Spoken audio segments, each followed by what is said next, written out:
En el video de hoy vamos a ver los pulmones. Bienvenidos a una nueva edición de Nutrimente. Los pulmones son cavidades internas desde las cuales el oxígeno contenido en el aire ingresa en el torrente sanguíneo. Los pulmones están situados en la caja torácica y tienen unos 26 centímetros de altura por 15 centímetros de anchura, con una capacidad de 2,5 litros de aire cada uno. Se hallan apoyados sobre el diafragma y su parte superior se encuentra a la altura de la primera vértebra torácica. Cada pulmón está dividido por fuera en varios grandes lóbulos, que en el derecho son 3 y en el izquierdo solo 2.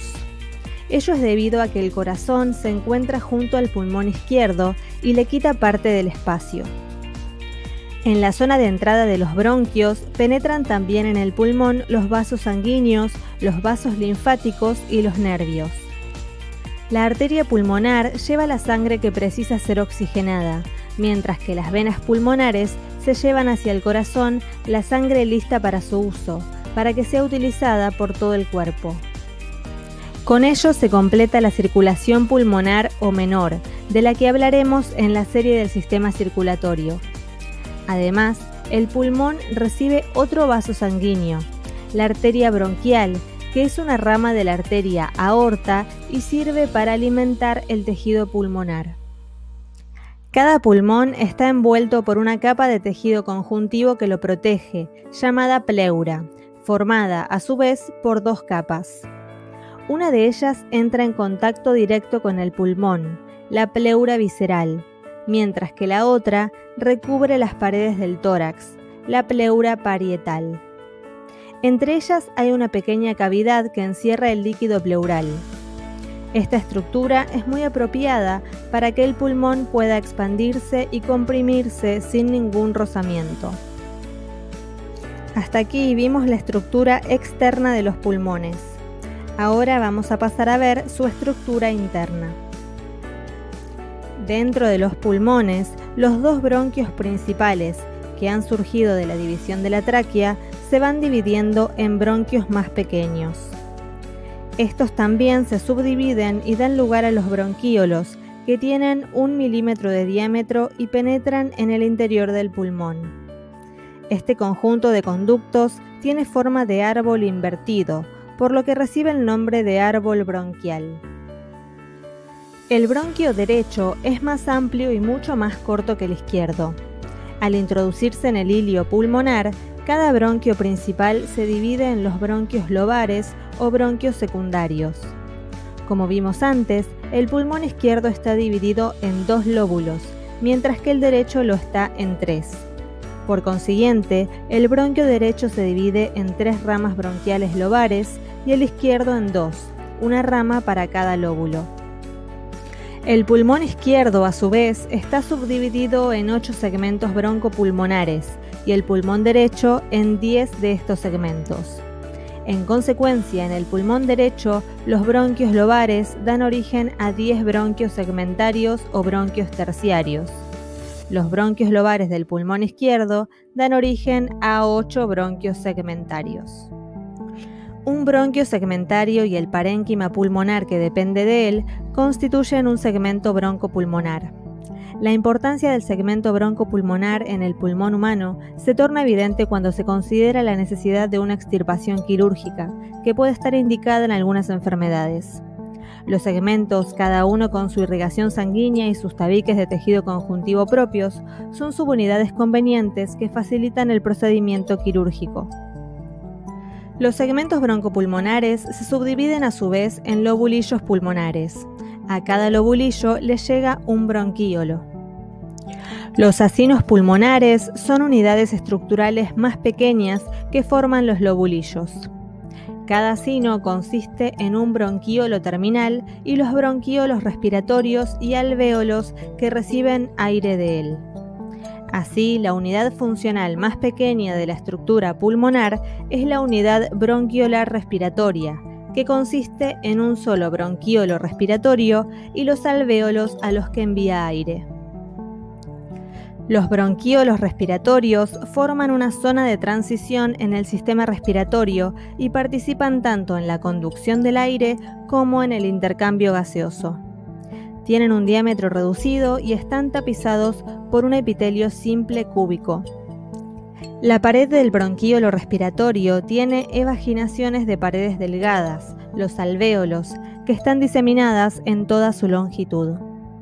En los alvéolos ocurre el intercambio de gases entre el aire y la sangre. Los alvéolos pulmonares están separados por tejido conjuntivo y tienen un diámetro de centésimas a décimas de milímetro. En su conjunto forman espesos racimos y su finalidad es hacer que la superficie de intercambio entre el aire inspirado y los vasos sanguíneos sea la mayor posible. Cada alvéolo está rodeado por una red de capilares que ponen la sangre en una situación de proximidad estrecha al aire inspirado que está en la luz alveolar. En cada pulmón del adulto hay entre 150 y 250 millones de alvéolos. La extensión de su superficie interna, combinada, es de alrededor de 75 metros cuadrados, más o menos las dimensiones de una cancha de tenis. El intercambio de gases se produce en la zona de íntimo contacto entre los capilares sanguíneos y las células que forman la pared de los alvéolos.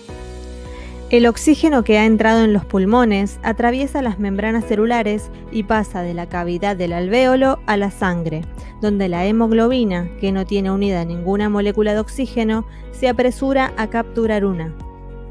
Luego esta hemoglobina viaja por las venas pulmonares hasta el corazón, a la aurícula izquierda, desde donde pasará al ventrículo y viajará por todo el cuerpo. Por otra parte, en la sangre que llega al pulmón por la arteria pulmonar, además de faltar el oxígeno, hay una gran cantidad de dióxido de carbono disuelto. Este es soltado inmediatamente en cuanto se pone en contacto con los alvéolos y pasa a formar parte del aire que será expirado. El epitelio alveolar está compuesto por varias células especializadas y sus productos, algunos de los cuales tienen funciones defensivas y protectoras.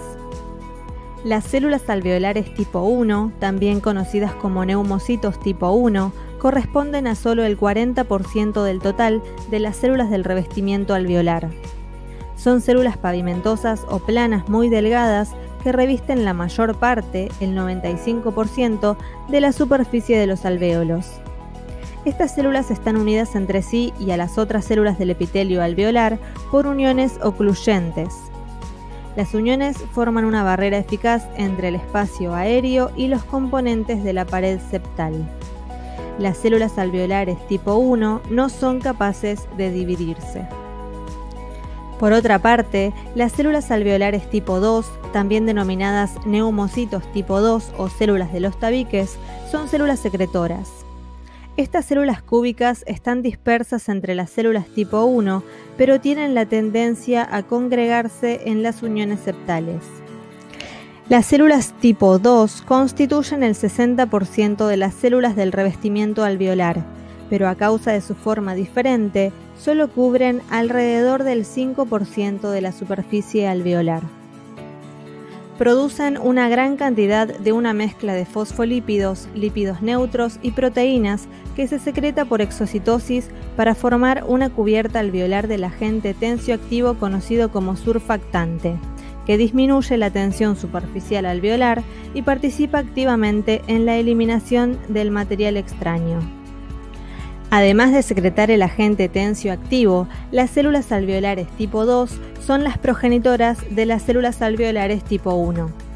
Después de la lesión pulmonar, proliferan y restauran ambos tipos de células alveolares dentro del alvéolo. Otro tipo celular que podemos encontrar en los alvéolos son los macrófagos alveolares, que funcionan tanto en el tejido conjuntivo del tabique como en el espacio aéreo del alvéolo. En los espacios aéreos barren la superficie para eliminar las partículas inhaladas, por ejemplo, polvo y polen. También fagocitan los eritrocitos que puedan introducirse en los alvéolos en la insuficiencia cardíaca. Algunos macrófagos distendidos de material fagocitado ascienden por el árbol bronquial en el moco y se degluten o se expectoran al llegar a la faringe. Otros macrófagos retornan al tejido conjuntivo del tabique y se quedan en él, donde, repletos de material de fagocitosis acumulado, pueden permanecer durante una gran parte de la vida de una persona.